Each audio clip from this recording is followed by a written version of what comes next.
So first, thanks for coming. I am Marnie Stockman, CEO of Lifecycle Insights, and we are here today talking about getting naked. For the record, no lie, I ordered an outfit for this, and 2 weeks ago I got an email saying that my outfit has been canceled. I was like, I was just kidding. You're not getting naked. True story, really did. So thankfully, I have a 20-year-old shopper of a daughter who then found some backup plans that we could go with. So that is not the getting naked we will be talking about. So we are here today talking about kind of not just the women, it is called Women of the Channel Getting Naked, but it's more about the getting naked principles that are in the Patrick Lencioni's book called Getting Naked, which are about its consulting practices for men and women of the channel that want to work on the human side of the house, not just the technical side of the house.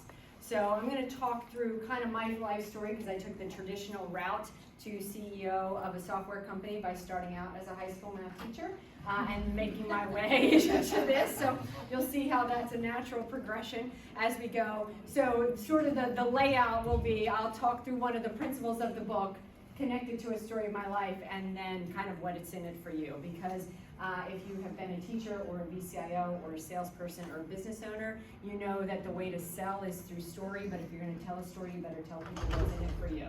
So what's in it for you?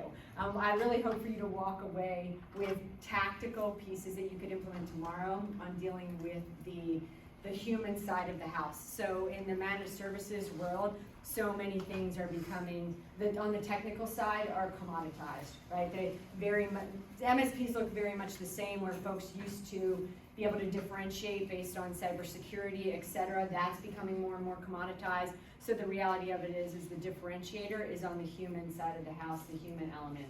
So when we talk about the tech stack, I'll talk about the human stack and kind of people, processes, and products around the human side of the house. So for those of you that got the book, we have more if you didn't, so no panic. We did write the book on customer success for MSPs, literally. And yes, it's my name on there, but I feel like it takes a village to raise a child, and the whole village and those 2 children to write a book. So I have to give credit to the rest of the folks who have helped with that. I've signed a couple of them for folks, so as a former high school math teacher, that means that it's not just my autograph, but a free hall pass to the bathroom at any high school in the country. So how's that? That exact same signature if you go through all of those things. So we're going to talk about the first principle of the book by Patrick Lencioni, who I've called Peter for a while. I don't know the man, but I'll apologize. So if you see Patrick, you can say, I'm sorry. And the first one is to be vulnerable. I do not recommend being vulnerable or getting naked if you're 21 years old walking in to teach high school math. Right? Not the strategy we're talking about. In the same way that I don't recommend managed services being vulnerable when it comes to cybersecurity and liability types of things. Right? That's not the vulnerability we're talking about. The vulnerability we're talking about is the human side of the house, and really being open to asking the questions to get folks to open up to you, other business owners to open up to you, because outcomes matter, as you'll see in just a minute. So by being vulnerable, we're going to see how that can happen. So this first story, again, does not come from the classroom, because you really should walk into a high school math class knowing how to teach high school math. But this happened after school. 2 weeks into my first year teaching, I was 21 at a volleyball match. So I was in sweats. It looked like I was one of the high schoolers at the time. But we're in the middle of the high school match, and the police come from the back. And this is 1992, so let's think about, this is a very different world, as you'll hear in just a second, right? So the police are in the back of the gym. They call me and a male teacher over, and they ask me if I know Timmy. I do know Timmy. They told me that Timmy left a suicide note at home, and that his stepfather's .44 Magnum was missing, and they asked if I could go find him. Now this is how you know it's a different world, because they sent the male teacher running around the school that way, and me running around the school. I haven't lost a lot of height since then, and so, yep, this was the size that they sent to find Timmy with the gun. So, so they ran that way, I ran that way, and I was on a mission to find Timmy because I wanted Timmy to be okay. He was in my class, that's why they called me over. So I went running around the corner, and I got around the first corner, and I realized I didn't want to find Timmy. I wanted Timmy to be okay, but I, in fact, didn't want to be the one to find Timmy. And then I ran the second corner, and there's Timmy. leaning against the wall, thankfully standing, without a gun in his hand. Later we find out it's in his backpack below his feet. So for the record, if you haven't been to school to be trained as a teacher, they don't teach you what to do for this. There's no program on somebody left a suicide note at home or bringing a gun to school, and definitely not in 1992. So I didn't know what to do, and I felt very vulnerable because now I've got, for the record, 6 foot tall Timmy and a gun, and me with 2 years and 2 weeks experience standing there in sweats and a ponytail. So an imposing force, no doubt. So I just went up to Timmy, and I couldn't tell you all of the words I said, but I know I said things like, I'm glad you're okay. I wanted to help. We need you to be okay. We're so glad you're here. I'm glad I found you. Do you want to talk? Can I talk to you? I bet you're scared. I'm definitely scared. So I kept babbling as I do and asking questions, and just tried to get him to engage, right? And convinced him to walk around the front of the school with me, which he did. And then about 7.5 hours later, or probably 5 minutes, the male teacher got around the 1-story school, so very long, and got to us and said, are you okay? Yeah, are you okay? Yes. So again, left me with Timmy by myself to go get the police. And so I said to Timmy, I don't know what's going to happen now, but what I do know is I want you to be okay, right? Your folks are here, they want you to be okay. He came to the school because his girlfriend was on the volleyball team. Denise wants you to be okay, and so we're going to get you help. I said, but I have to tell you that they probably will have to handcuff you. It's scary for me, I'm sure it's going to be scary for you, but I need you to be okay with that, right? Because what we're going to do is get you help and be better, and I want you back in geometry class. I probably said, because you have homework due tomorrow. So that was very me. That would be on brand for Ms. Stockman at the time. So he agreed. He stayed there. Pops came, and eventually Timmy managed to come back to class. So years later, Timmy friended me on Facebook, and didn't say a thing. Just friended me on Facebook. So I'm gonna leave this story there for now. And talk about, so what's in it, what does that story mean for MSPs today? So first, be vulnerable. I'll be super vulnerable because here I am at 21 teaching high school math. That's the real deal. That's the one that walked into the door on the first day of school, walked in the door, slammed the door, and said, the bell rang, what are you doing talking? Because they're high school. Is that a glamour shot? Not a glamour shot. So people often ask me, what, I said at the beginning that we're going to talk about the usual trends, the usual progression from high school math teacher to CEO of a software company. And I always say, well, first, of course, you're good at sales and marketing if you're in teaching, because have you ever tried to pitch pre-calculus to a bunch of 16-year-olds, right? You better be good. And then you better be good at customer success, because your customers are students and parents and administrators and test scores. Right, so you got to kind of bring some game to it. So it's not like I was coming to the business side of the world with no experience. I had been a high school math teacher, so I knew how to survive that gamut. But in the land of vulnerability and really what this means in terms of the conversation I had with Timmy, and what it means in terms of MSPs today, is that outcomes matter. If you think about, I had zero training on what to do with Timmy. I had no idea what I was going to say, but all I really cared about was Timmy and helping him be okay, right? And so what does that look like for you as an MSP? It is, you're certainly not coming to the table, especially not Jason Slagle coming to the table not knowing anything about cybersecurity and letting folks go out there willy-nilly in terms of your technology stack, right?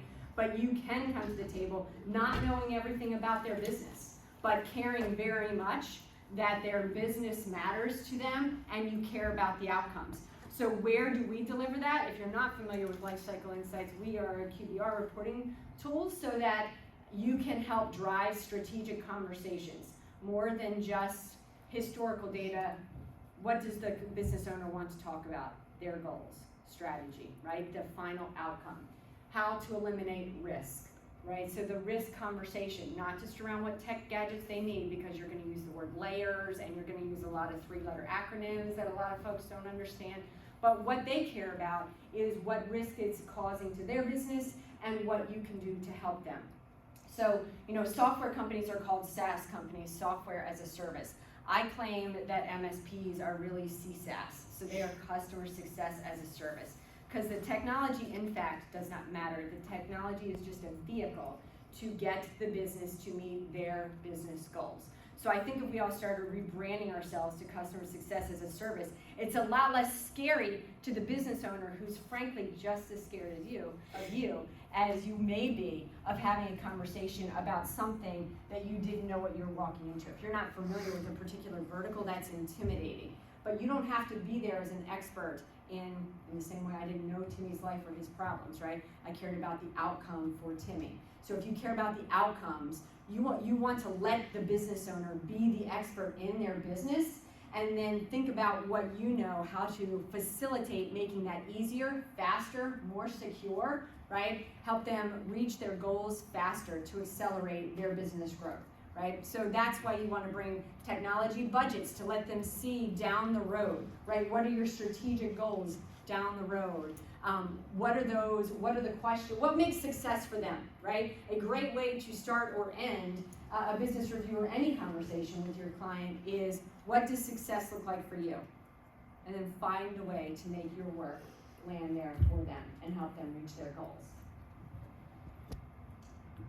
So the next thing that old Patrick had to say was make it about their business, not your business. What they don't want to hear is, I just went to IT Nation and I found 27 new tools, so let me tell you about all of these things. There's Ben and Bitdefender and Connect Booster and Rev and all of these other things that I don't know how to pronounce, right? And they don't know, they don't care. What they want to hear is, I just went to IT Nation and holy cow, I bet we can automate some things to make you more efficient. I found some ways to make you less vulnerable, right? To protect your environment. I found ways to automate some of the risk elimination pieces that we really want you to think about. So how do we make it about their business? So in the world of my story, right? After I was a high school math teacher, did a couple other things. I was a math supervisor. I was an assistant principal at a high school, so this is on graduation day. These two are twins who decided I made a better mother than a vice principal, so to this day, they call me second mom or doc stock, depending on what kind of mood they're in and if they want me to take them out to dinner or not. And the one on your left decided, he had a text conversation with my daughter. They decided they would officially be unofficial brother and sister. So these two kicked me off into the administration world, and after this year, I became the accountability coordinator for the school system. And the accountability coordinator for a school system, yep, is as exciting as it sounds. I was in charge of all of the numbers. I know some of you are like, oh, that's terrible. I thought you said customer success, and now it sounds like she's going to talk about data. So I absolutely was in charge of test results for the school system. And then I was in charge of helping the principals say, yes, teacher one, help these students, teacher no, did not to do teacher evaluation pieces. So I found a shiny new tool, so now everybody perks up. Ooh, are we talking about shiny new tools? This shiny new tool was going to revolutionize the way we did this. So I went to the superintendent. I said, I have a problem. I have a solution. I just need your money. And she said, on one condition. And I said, what's that? She said, you have 15 minutes to go into the room of principals and convince them that after you leave the room, they're not allowed to do this when you're in the room because I may or may not be a bully, that they will email me and say that they want this solution. Each one independently, when you're not in the room, have to agree to this. So if you think about what I said before these slides came along, it was you have to make it about their business, not your business. The 11 principals, for the most part, we all got along. They thought I did the job that I needed to do, but none of them really cared if I had a cool new tool to do my job, right? They just knew I was going to do it one way or the other. So how can I make it about their business?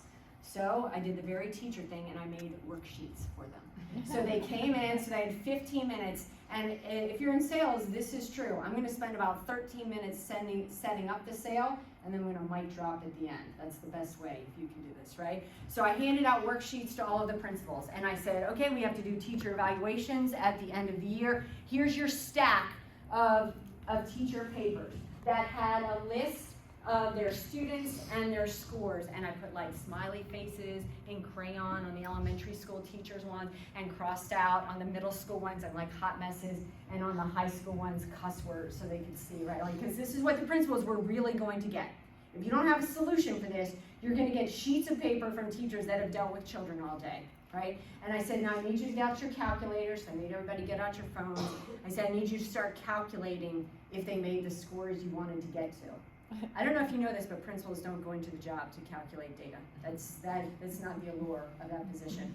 And so they were not pleased with this, but they're playing the game. So they were doing the math, and when they were finished, and I said, did the teachers pass? And they were like, yes, okay, I'll commit. Are you sure? And they didn't like being asked that question. And I said, what if we looked at doing this on an Excel spreadsheet? Like, maybe I could set up a form for you that you could fill out. Would that be better? They're like, oh, well, it sounds like you doing work instead of me doing work. So I threw up an Excel spreadsheet and said, what if you just had to enter numbers in there, and then you could create a formula? So now I'm scaring them again, because now they're going to create a formula, right? Like, I don't want to do that in Excel. And then you can just confirm what's on there. I said, well, that's definitely better than, like, you know, do I carry the 1? Am I allowed to do new math, right? And so they're thinking, like, this is better. Okay, maybe we'll go with that. And then I said, I do have one more option, but here's the problem with this option. It's expensive. So if you like this option, you're going to have to tell Dr. Salmon when I'm not in the room that you want it. So I'll show you this, but just know, you know, it's your call. So we can do the crayons, we can do an Excel spreadsheet, and shiny new platform. So in MSP world, you know exactly what shiny new platform does. It automates it. It puts in red, yellow, green, like these passed, these failed, need to make this next step, approve, email sent to Marnie. I didn't have to talk to her, done. So like 13 minutes in, I say these things, no brainer, mic drop, I leave. Dr. Salmon tells me within 15 seconds after I left, all 11 principals sent an email, and she's like, all right, so you've got your money. For the record, it was 30% of the existing IT budget was how much I was asking for. So it was not small potatoes, right? That was a big deal. But again, I made it about their business, not my business. Had I gone in and said, I have a problem, there's this product for a solution, they would just look at me as like, you're gonna solve the problem yourself. And I needed to make them feel the pain, right? So that's not the same as fear, a little bit of fear. I made them feel the agony of what that manual work was going to look like for them. So years later, when I landed in ed tech, I learned about the process maturity model. So how many of you are familiar with this, just so I know of a few? Okay, so I love talking about this, so I'm happy to start at the beginning. So the process maturity model is how to use data to make transformative strategy in your business, right? And it's all about really a process model to make things faster and smoother. So let's talk about undefined. Right out of the gate, in the example that I just gave, the principals had no model whatsoever for telling me if the teachers were effective or ineffective, right? I showed them how to do it manually. I gave them worksheets where they had to calculate using a paper and pencil, right? And then I said, ooh, I can make it pretty and formatted and consistent by making it on Excel spreadsheets, and it's digital. Okay, so now this is where all the MSPs get stuck, because you're so good at technology that you think that's automated. But in fact, cobbling together spreadsheets, it's not automated, it's digital. But what happened the moment I just gave it to them in red, yellow, green with an easy button to push? That's automated. As soon as it's automated, it comes with insights, meaning I have not just the data, which I had over here, but I've got it highlighted so I can take action on the data. And when you can take action on what's looking in front of you, that's transformative, right? So I managed to walk them through this so that they saw the light at the end of their tunnel, because they would much rather be talking to parents about children who are throwing things in the cafeteria than data. That's how much they really didn't want to do the data. I'm not kidding, true story, right? So if you think about what that can look and feel like in your conversations with your clients, right? Not just, hey, I've got a great thing and it'll make it better. If you start way up here, they're not sure what problem you're solving for them. But if you say, let's talk about, or ask them, what are you doing in this way right now? And how can we make it better? And heck, you don't have to be an MSP to put this in place. When I found process maturity model, I kid you not, this was life-changing for me. I had 2 high schoolers, and I started thinking about all of the crap in my life that was undefined that I wanted a model for. And I realized I hate grocery shopping, right? It is undefined. I don't have a list. I do it when I'm out of something that I needed right then, right? And I'm usually disappointed with the outcome because I don't like to cook either. So what I found was, clearly there's no button. Now there is, not in my town. You can't get Instacart to deliver anything to my house. But what I did have was a 16-year-old daughter who was fond of mom's credit card and driving. So, and son, 2 years older, who likes steak for dinner. You may have steak for dinner if you cook it. So you guys make the list. Josie, you're gonna go grocery shopping, and you get to drive, you get to take the credit card, you can pick out one thing, and then each had to make a meal. So I was really eliminating a lot of things on my list. So sometimes this middle process automation looks like teenagers. So that's okay. It's harder to do managed services around them, they're not nearly as consistent. But anyway, this model literally changed my life and my children's life. I believe for the better. My son makes a very good steak, and my daughter managed to get me an outfit, so I was not actually getting naked today. So I feel like it's a win all around, and you all can be thankful for that. So next up in the Getting Naked book is regular communication builds relationships. No question about that. So the next bit of the story happens when I land in the same software company that solved my last problem. I may or may not have presented that exact same story in front of the person who owned that company. He decided I should come run customer success for that company. And so if you read the beginning of the book, this is where it started. So I was taking knives in the back and catching bullets with the teeth is what they were telling me when I was in customer success, right? Wait, she wasn't a ninja, she was in customer success. Because folks had not been talked to in about 18 months from the previous customer success manager. So as I came in to work for the company, the owner found this out and was just like, thank goodness you're here, right? Go talk to people and make it happen. And we were definitely doing that, right? And every Friday, about 2 weeks in, on Friday afternoons at 5:30, I would get a panic call. Hi, Marnie. Like, how's it going? He realized that he hadn't been paying attention to his clients for 2 weeks, right? Because he kind of offboarded it, but I was, and so he would run through the whole list, like, how's Hartford doing? How's Caroline doing? How's Harvard County doing? How's Queen Anne doing? How's it? Like, fine. So every Friday night at 5:30, when he remembered, like, somebody was taking care of customer success, but he didn't know what was going on, he would call me in a panic, and we then had to run through. So this was sometimes alarming, because Friday, 5:30 on a Friday afternoon, with 2 children, I was not always, at the ready with my checklist of the work that I've been doing. So, we called out the elephant in the room, or in Orlando. So, Nick here, and I work together at Performance Matters, and so we may or may not have stolen the company mascot and taken it on a tour, took pictures. So, by the time that story ends, there's a whole video of where the mascot and Nick and I went all down I-4. So, it's fun for us to be in Orlando today. We're very much missing our mascot, Pete. But anyway. So Nick and I started working on how to solve this problem of me having to wake up in the middle of the night or Friday afternoon at a football game or whatever to answer the customer success problems. How happy are we? Are they going to churn? Are they going to sign their renewal? All of these questions, right, that are concerns for customer success. And so we started looking at the metrics that we needed to start. What makes them happy, what makes them healthy. Because right now it's not really fair to say that just because I had a good conversation with them, that in fact is overall health for a customer.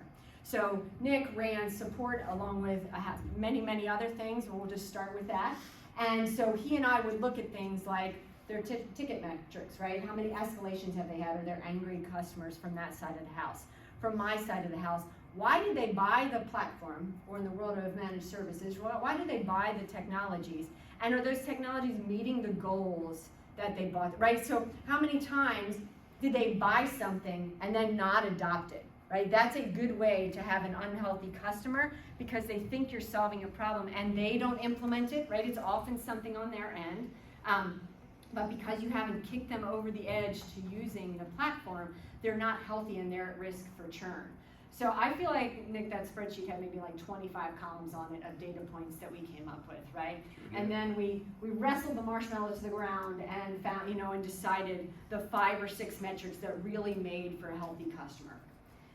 Then we did the next thing. So I would get these calls and the owner would start listing all of the clients that he wanted to talk to.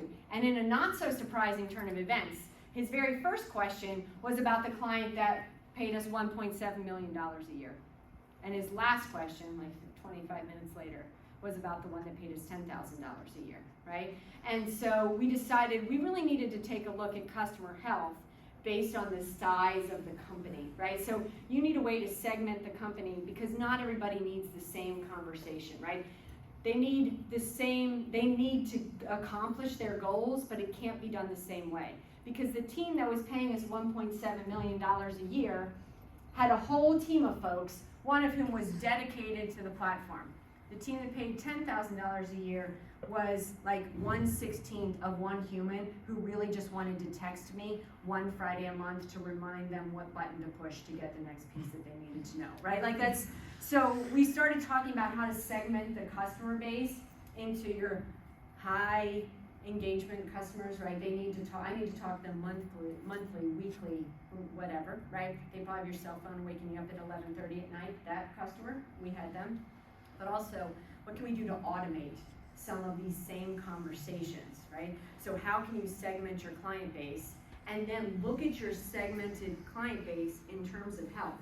Because if that $1.7 million customer was red, danger, Batman, right? Like that was not good for us. And entire executive leadership got on board, started doing things, escalations, yada, yada. Down here in the automation category, we started looking like, are there a lot of customers that are unhappy for the same reason? What can we do to fix a process or put a product in place to fix that? But there's very different level of anxiety for me. I didn't want to lose any customers, but if I was going to lose one, it better be down here, right?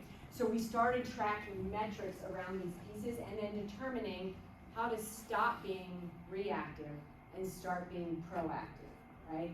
So instead of, that's what I was doing for myself. I was tired of reacting on a Friday night to a conversation, trying to quickly get through my customer list. So I wanted to be proactive and say, look at my Excel spreadsheet where I have them in red, yellow, green, and you can see where they are and why they are, right? But then we started saying, okay, how often are we going to meet with these top tier clients? How often are we going to meet with these clients to figure out their goals and how to move on, help them achieve their goals at the level necessary. So in the land of being proactive, and this is really where we look at, I mentioned at the beginning, the human stack versus the technology stack. We're used to creating metrics around all things data related and technology related, right? If we think about all the data that we have, what we really started doing was looking at the data that we wanted to know about the relationship itself, right? If we're gonna have a consistent relationship, we needed to have a process in place for communication. How often should we be doing business reviews? How often are they getting check-in calls? What humans should we be talking to? How engaged are they?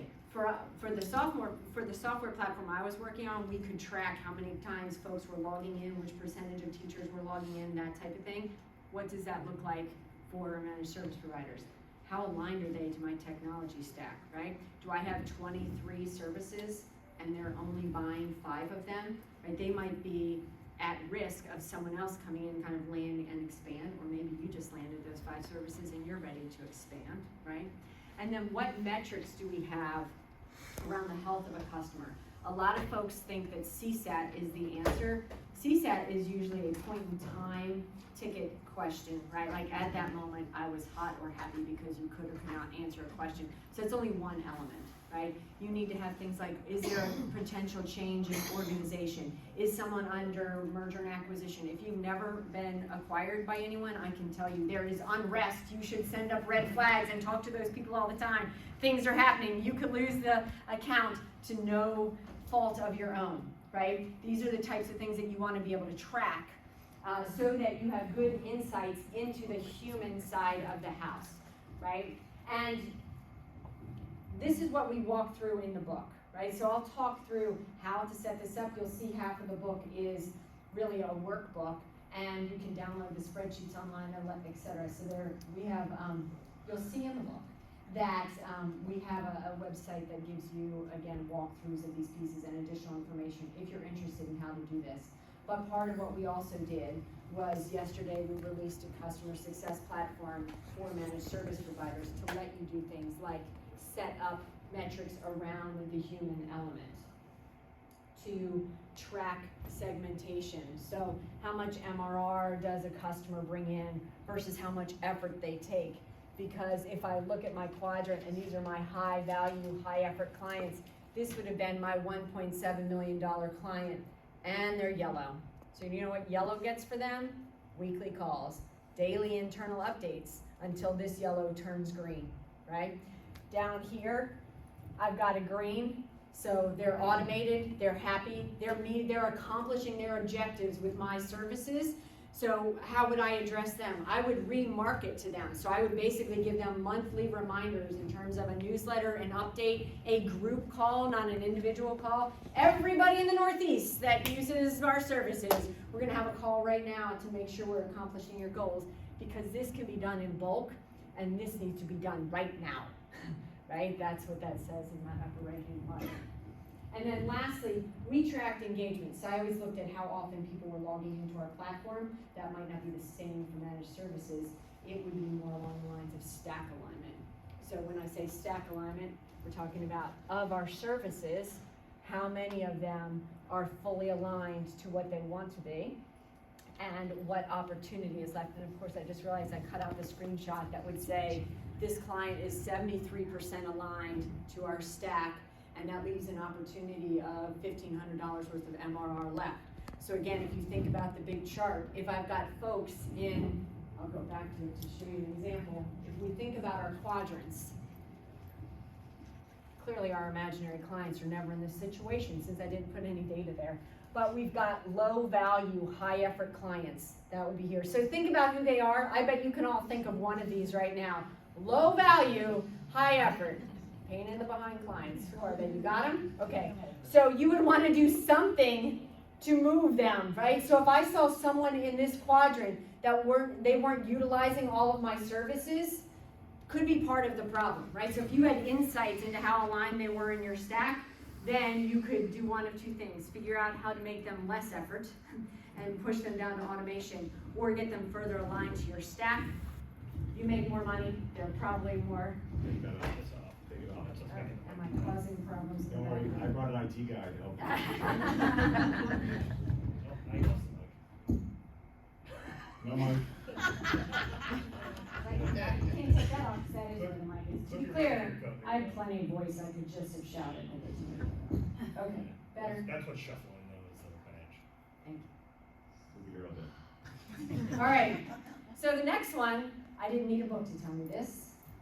Ask them questions. The hecklers in the back row also didn't need a book for this. So for this one.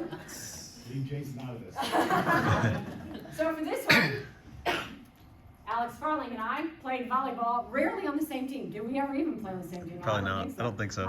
So Alex and I played volleyball together for 20 some odd years.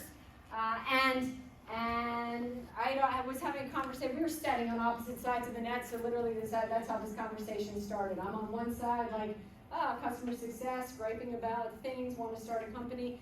Alex, I know is an IT guy. I don't know much of what that means. And I said, do you have any good problems to solve? And he said, yes, I spent 8 hours today cobbling together, industry term, cobbling together reports for a QBR. Is this something that you could do? And then he specifically said, can you get your guy, Nick, on the call? And he kind of Shark Tank pitched us. But in the world of asking dumb questions, I jumped on that call, and Alex started saying things like this: PSA, and RMM, and VARs, and MSPs, and ISPs, and NIST, and CMMC, and RMM, and then finally he said QBRs. I was like, I know that one. So So I thought in education I had all of the 3 letters strung together and all the ways they could be strung together and people could still use them in a sentence, but I was wrong. So I asked a lot of dumb questions. But what we found is sometimes when you apply something from another space to a new space, right, you get a unique perspective on it. So if you think about, we came from, and Kurt's over there too, so yeah, I forgot to call him out in the, when we were talking customer success, as he's the one that built that. So we took the view of taking data, right, because data from PSA is not any different than student data if you're trying to organize it into red, yellow, green for quick actionable insights. Imagine being a high school teacher standing in front of 30 children who will throw something at you if you stop talking or stop creating action on their part. When you look down at something, you need to see an instant insight to take action on, right? So we were able to take a look at the information that MSPs wanted quick access to and automate those components and put it in pretty red, yellow, green reporting that execs can understand, right? And make easy actions for MSPs to take. So we took all of these letters, and Alex let us ask a lot of questions, and we questioned beta customers for a full year on what made sense in a QBR. And what we learned is that if you want to sell to execs, not techs, you should speak strategy, not history, right? You need to have some, let them know what you've done for them. But it's really all about strategy, because you're aiming to do what? Did we say at the very beginning? Help them meet their goals, right? That is a strategic conversation. Telling them you've checked boxes for them is not the same as saying, we automated X amount of time, we saved you so many FTEs, right? We've clearly saved this many man hours. Accounting's much happier now that they're not down for an hour a day, that type of thing. You're helping them meet their goals, so more strategy, less history. And then going right along with ask dumb questions, especially when you know 0 of the letters that they're talking about. Don't fear feeling inferior or embarrassed, right? So if you think about what we just said, it didn't come from the technology space, and probably 2 weeks in after IT Nation, so we launched IT Nation 2019. I'll show you what that looked like in a minute in the land of not feeling embarrassed, or not fearing feeling embarrassed. About 2 weeks in, we did, after IT Nation, we did a partner first webinar with OIT VoIP, and I meet Sean, in the back row there, who challenged me to, so Sean is a veteran. Any other veterans in here? Okay, well, Sean, thank you. So Sean challenged me to a 22 push-up challenge to support awareness for veteran suicide. So he challenged me on Facebook. And do we remember from the beginning who I'm friends with on Facebook? Timmy. Yep, so Timmy watched Sean challenge me to 22 push-ups a day. And so what did I do? So I didn't buy a pantsuit in case I had to do push-ups, but then I realized that Facebook wanted to remind me of these push-ups.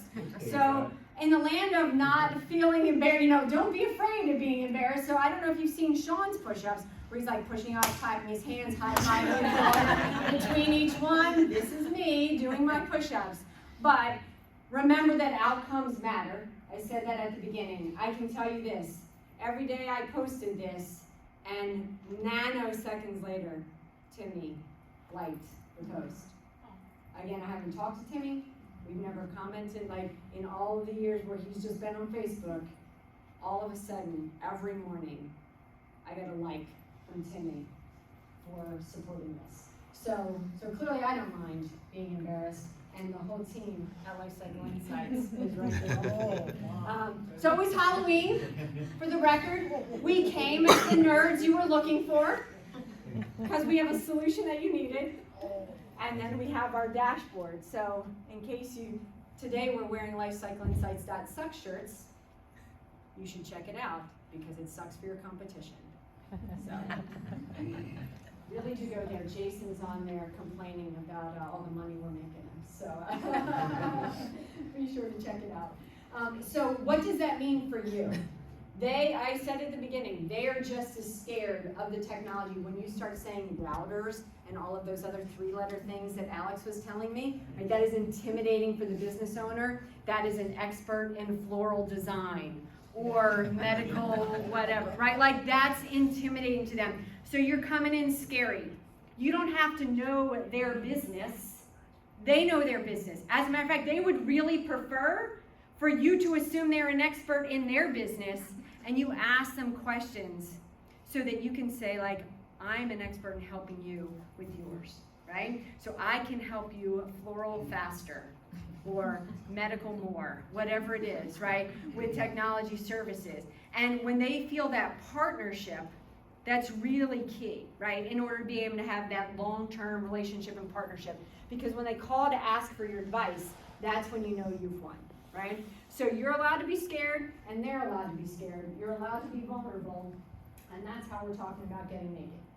So this is not just my life story, but it is a story of my life showing how we've used sort of these strategies of getting naked to get where we are today.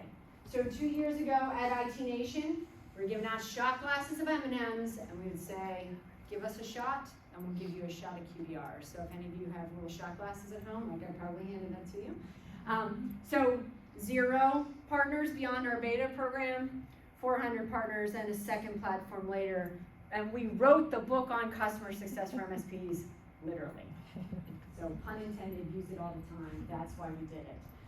So what the takeaways today, the call to action for you, is to really think about how implementing these strategies can help, can help you make a difference in the human side of your business, right? So you have all of the tech stack, you have people, you have process, you have product in place for all of the technologies. But the business owners that you're talking to very much want to talk to you about their strategy, their goals. So you need people, process, and product in place to do those things as well. And part of that is about getting naked, right? Outcomes matter. Be sure to build a relationship with them. Be sure to meet with them, communicate regularly through business reviews, be they quarterly, monthly, etc. Find ways to communicate and find out their needs, because frankly, right, their success is your success. If you change from being a managed service provider to a customer success as a service thinking mindset, right, it really changes the way they view your partnership and relationship. So that's kind of my path from high school math teacher to a CEO of a software company from a non-technical background, right? That's what, and when ConnectWise reached out and said, we're curious about what we see on LinkedIn, and what they didn't even see is I owned a knitting shop too, just to really confuse them, right? So it doesn't seem to make sense, but the reality of it is if you get the human side right and make the right partnerships, like Jurassic stuff with Huntress and the folks in the back, right? So we have 7,000 folks viewed us doing a fun educational piece of content, right? Around how to help managed service providers. So have those conversations with your clients, educate them, teach them strategy, help them understand what goals they have so that you can help, through technology to support their goals is really, I think, the tenets of getting naked. So by golly, you will get much more attention if you market well and get naked with your customers in the way that we feel like is appropriate. So that's what I have for you. We also have books, so if you haven't gotten one, Alex has got a pack of books, so please do grab one over there. Since if you have any veterans in your family, we do have a veteran swag at our booth. And then we also have some other things at our booth too, in 812 if you want to stop by there.